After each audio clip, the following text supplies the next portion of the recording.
Hey all, here at OS Reviews. You're watching our hands-on review of the VUPOINT Solutions Share Q. The company claims this is the only action camera on the market that has a built-in connector that allows it to be plugged directly to your smartphone, using USB Type-C if you have an Android device and Lightning if you have an iPhone.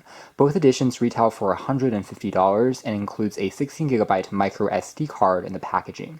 Now that's a little bit steep in my opinion, even though the company has been around for many years, and they're based in LA as opposed to, say, Shenzhen, China. With that being said, I would have liked to see the price a little closer to $100. And it still can be used as a dedicated camera, so you don't need to necessarily plug it into the phone at all times. Even detached, it has a built-in battery that you can use to record videos and take images. It just doesn't have a display, which means that the body of the camera is a lot smaller and closer to something like, say, a 360 camera. Furthermore, by plugging it into the phone, you're also able to charge up the camera if it's running low on power. So this camera comes in 3 different colors. It comes in pink, white, and black, and otherwise it has a 144-degree wide-angle lens. Here's some of the kind of images that it can capture, and it is a full HD or 1080p resolution camera. It's not quite 4K. Action cameras in particular, I think, are starting to die down a little bit in popularity as smartphones, certain devices like LG's phones always have a wide-angle lens on the back anyways. But if you happen to fall in a category, if you have a Pixel, if you have other devices like the iPhone that don't have a wide-angle lens on your phone, then this is definitely a way to add that functionality. We've got a pretty cool packaging and presentation, in my opinion, with this acrylic top that actually has a handle for you to lift it up, and it's actually attached to the mount that you can use to put it onto a helmet, for instance. We can remove the mount just by pressing down on this key and then twisting on it counterclockwise, and it snaps off like so. Now, interestingly, this is also how it charges, because this is a waterproof action camera that doesn't require an outer shell or case for it to be waterproof. You can just submerge this directly in water, which is pretty cool. That's why it uses these contact points for charging, and it comes included with a proprietary charging dock that is the same design as the mount. The other accessories include a quick start guide and a adhesive if you want to stick it more permanently onto a certain spot for recording video, and that's it. So unlike some of the other action cameras in the past, there's not quite as many accessories that you get in the packaging. Taking a closer look at the design of this Share Q camera, it is very portable. Here it is next to a standard quarter, so you can tell that it is fairly small and easy to tuck away into a pocket for transportation. And here it is again, some of the other 360 cameras I mentioned. Now again, on the back here, we don't have that secondary lens, so again, it's not a 360 camera, we just have the VUPOINT logo. All 3 sides, however, are heavily textured in rubber, which makes it easier to grip and hold in your hands. Now on the top we have the controls, including the power key that I can tap on for a few seconds to turn it on. Once you connect this to your phone, by the way, it automatically turns on as well, but you can see right now it's green, and we can tap on it once to take an image. You'll see it flash once. I can hold down on this key for a few seconds to begin recording video, and yes, there's a microphone as well, so it does also record sound. And right now it's going to be red. I can pause the video by tapping once, and then resume the video again by tapping once again, and then long hold to stop the video clip and go back to taking images. So overall it's pretty intuitive and no frills, but again there's no screen really to see any additional information, and you also don't get a LED light to see the battery status remaining. You can see a little latch here, and you can press down on this latch and the door here will flip open to reveal the connector as well as the compartment for putting in the micro SD card. You can see it has these seals on the edges to prevent water from leaking in. So I can reveal the Type-C port here also by pushing once again on another internal latch, and now it just pops out and it can connect this directly onto the USB Type-C port of my smartphone. And finally on the inside there is where your micro SD card sits. The app is called VUPOINT Share, and what's interesting is you can find this in the App Store, and it seems like a dedicated app that allows you to create video clips and stitches your memories and moments together that can be used even if you don't have the camera. In fact, the camera seems to be a hidden feature that you only notice is compatible once you plug it in. It's not mentioned anywhere in the listing on the Play Store, which is kind of strange. But anyways, it will automatically launch whenever you plug it into your phone. So if I pop it in like so, you can hear a beep indicating that it's turned on, and you see here how the VUPOINT app has popped onto life.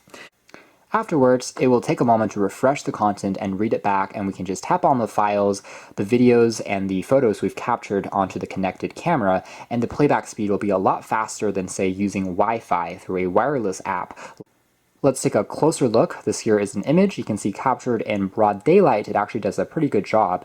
And there's a good amount of detail in the skies, but it's not really overexposing it, but still giving us a nice amount of detail overall in the colors of what's around us. Because of the wide angle lens, it does compensate a little bit for your shakes and smaller movements as you're recording content. So here's that same footage, but in a video format. So you can see here as I'm moving around and walking a bit, it still seems relatively stable as we kind of zoom in here. Colors for the most part do look fairly accurate, I would say. Again, fine details are not going to be perhaps the sharpest in the world, just because it is just a full HD quality camera, and the sensor itself is probably not as high in megapixels as what you'll find on your flagship smartphones, but overall, again, it suffices for recording some quick clips if you are maybe traveling, if you're someone who's into sports, or perhaps doing a vlog where you don't want to bring along something as large as your phone. This is a bit more compact.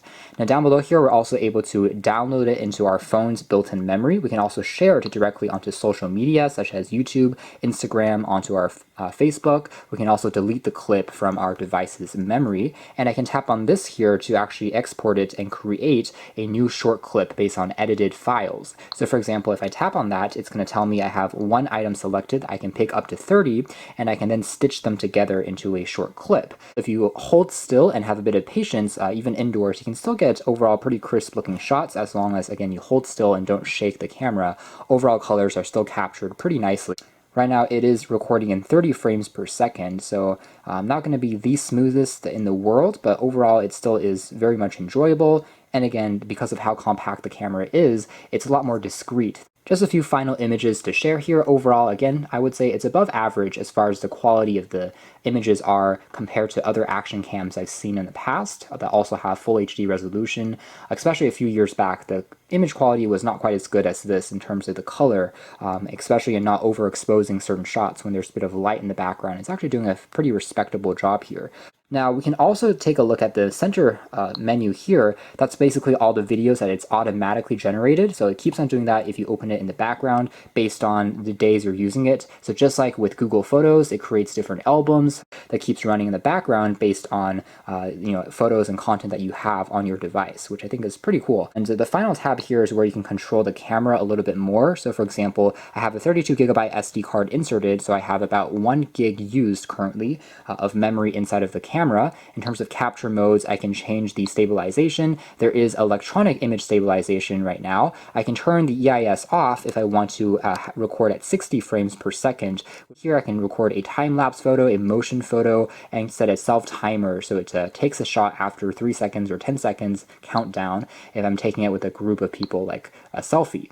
So that's more or less it as far as our hands-on review of the VUPOINT Solutions Share Q action camera. All things considered, it's a petite and pretty well constructed and a unique concept, kind of an iterative update for a modern 2019 action cam that's a little different from past versions we've seen on the market. With that being said, at $150, I still think the price is a little bit high for the kind of performance and the resolution that it offers. If you just want something that focuses on compactness while delivering good enough performance for sharing your moments, for recording kind of sports, as well as different traveling and vlog experiences, I think it does a pretty good job. That is, if having the highest technical resolution isn't your biggest priority on your list. So you can check out more details if interested in the links down below, but for now that's been our video. Thanks for watching here at OS Reviews. That's been the VUPOINT Solutions Share Q plug and go action camera.